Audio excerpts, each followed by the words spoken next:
Praise Lord. Welcome back to the channel I need Jesus. దేవుని కృపలు అందరు బాగున్నారని ఆశిస్తూ ఉన్నాను. ఈ దినం వాక్యం ఆదికాండం 5వ అధ్యాయం 3వ వచనం.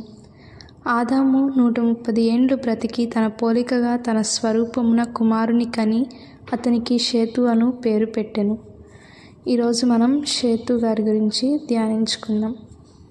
ఇక్కడ మనకి తెలుపబడిన వాక్యం ఏమిటంటే తన పోలికగా తన స్వరూపమున కుమారుని కని. ఇదే వాక్యం దేవుడు ఆదాముని సృజించినప్పుడు ఆదికాండం 1వ అధ్యాయంలో చెప్పారు. అదేవిధంగా ఇక్కడ కూడా ఆదాము పోలిక ప్రకారం జన్మించాడు అని ఇక్కడ చెప్పబడతా ఉన్నది. మరి మనల్ని కూడా దేవుడు ఆయన స్వరూపంలో సృజించుకున్నాడని అనేకమైన వాక్యాల ద్వారా మనతో మాట్లాడుతున్నాడు కదా.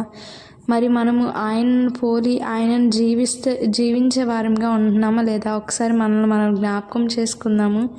ఆయన చేసిన క్రియల్లో కొన్నైనా మనం చేస్తున్నామా? తండ్రికి విధేయులుగా ఉంటున్నామా లేదా?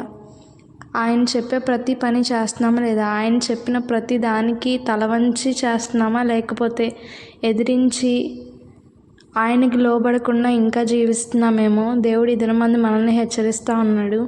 ఒకసారి మనల్ని మనం జ్ఞాపకం చేసుకొని ఆయన బిడ్డలమని చెప్పుకుంటున్న మనము ఈ లోకంలో అనేక మంది ఉండగా నీవు నేను క్రైస్తవులుగా ఎంచబడి ఉన్నాము.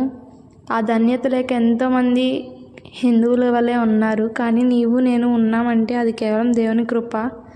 కాబట్టి మనము ఇక నుండైనా ఆయన పోలికగా జీవించి ఏ విధంగా ఈ గ్రంథంలో షేతు గారి గురించి అయితే సాక్ష్యం దేవుడు పలికి ఉన్నాడు, అదేవిధంగా ఆయన యొక్క రాకడ వచ్చినప్పుడు నీ గురించింది లేదా నన్ను పోలి జీవించాడు అని చెప్పేవారంగా ఉండాలని ఆశిస్తున్నాను.